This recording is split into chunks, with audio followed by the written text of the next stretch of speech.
The next step in writing your Dungeons and Dragons locations is going to be adding some shops to the area. And if you haven't played a lot of D&D, you may think that this is a pretty simple step. All you have to do is just make a man named John who sells adventuring wares and call it a day. But if you have played some D&D, you know that talking to practically the same NPC for every single shop and just staring at the adventuring gear catalog to buy something is incredibly boring. So today I'm going to talk about why D&D shops are important, how to write them, and how to fill that shop's shelves with interesting and fun wares. So let's just get right into things.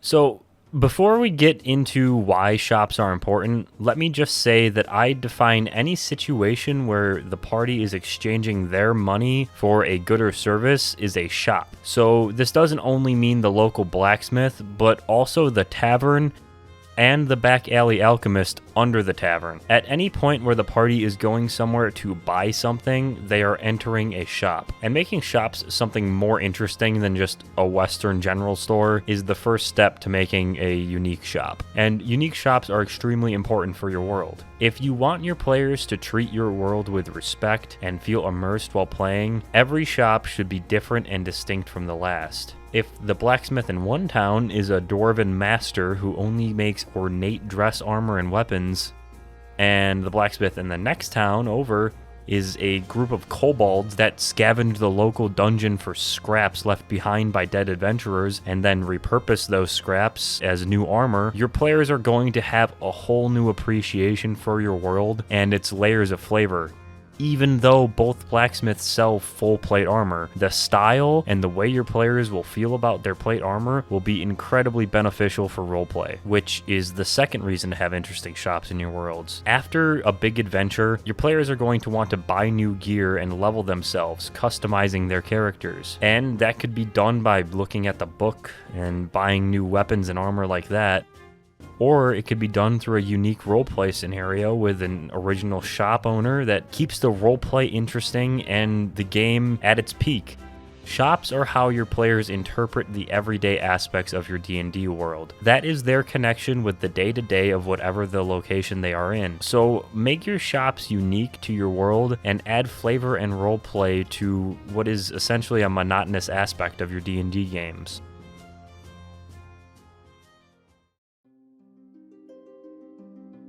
Now, writing a shop is honestly a really enjoyable experience. This is where you as a DM can take some of your most unique and interesting character concepts and give them a place in your games. Have fun with writing these.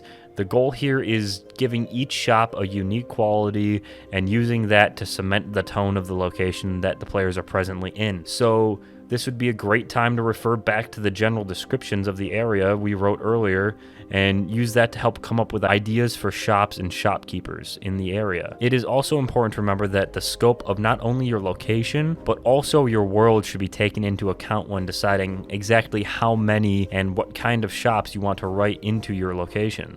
For our hypothetical campaign, we have a generally small world with a small and desolate location that we're currently writing for. The disconnected nature of the world would imply that each location should be generally self-sustained, meaning that necessary commodities like general adventuring gear, weapons, armor, and the tavern would be likely found in every location, with more specialty shops like an alchemist or magical item dealer, and anything niche such as those would be found in only one or two settlements across the world. Now, for your campaign, this may be different. If you have a couple major cities, then there are going to be multiple taverns, multiple blacksmiths and alchemists, all in just one of those cities. Or if one of your locations is just a really tiny, small town, there may just be only a general store with a few rooms upstairs for people that are passing through. The amount and variety of shops that you put in is up to you, but I recommend keeping this associated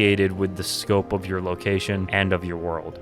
Now, In our hypothetical campaign, once again, the location that we have written, like I said, is a small, desolate town that has been mostly abandoned. So I am going to be putting in an abandoned alchemy shop, a still running blacksmith, and a tavern. I will also put in a competing tavern that sells an assortment of weapons, and it's ran by a gang that has gone to war with the local government.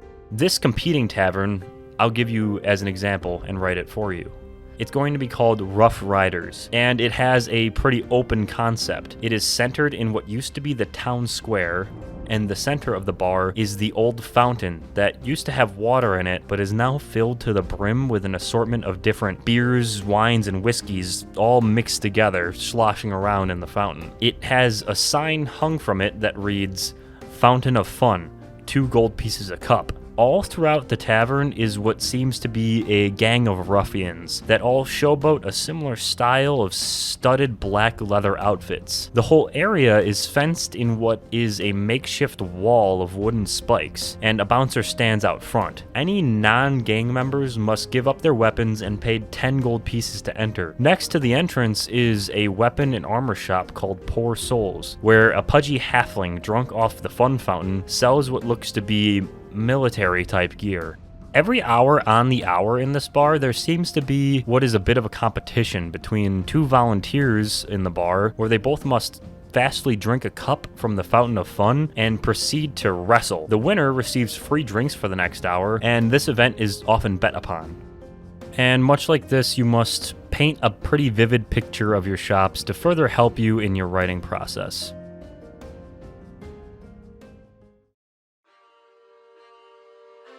When filling the shelves of your D&D shops, you're going to find yourself having a lot of fun. Finding an assortment of different and interesting items to sell to your players is a hell of a time.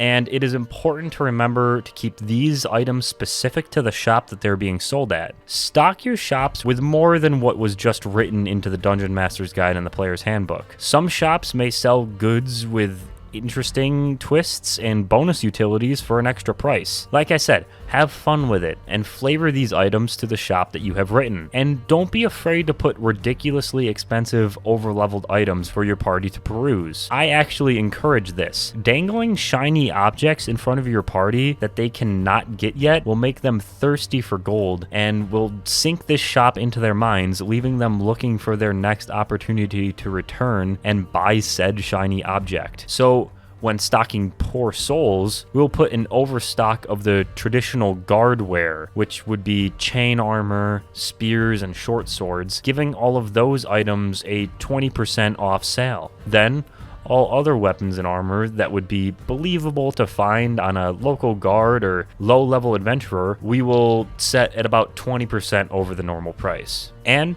to top it off, the shop will have a few interesting, unique pieces, one of which is a +2 longsword with trimmings and a handle made out of pure gold. This sword was once carried by the son of the governor in the town, and it also has a quiver with unique crossbow bolts that seem custom modified that also belong to this governor's son. These pieces are both set at an incredibly high price and seem to be more trophies rather than items that someone would expect to sell. When stocking any store, it is important to set prices for the general stock items that fluctuate. Give players deals on certain items and charge higher for others. For players that pay good attention, it may give them a favorite shop to buy ammunition, and at the very least, it will introduce some interesting haggling and extra flavor and roleplay to the encounter. As the campaign goes on, the players will change and level, and shops should grow and change with them. So when players return to old shops, be sure to switch up the inventory in some way, and maybe add in a few even more high-level weapons for the players to continue to strive for. This will also greatly increase immersion. And also, as a final note, if you have a player that is always searching out or interested in a certain item, and you don't have the space for them to find it in the world, or you don't really have a good shop for them to buy it off of the shelf, you can always make shops where an NPC is willing to make or upgrade an item for extra gold.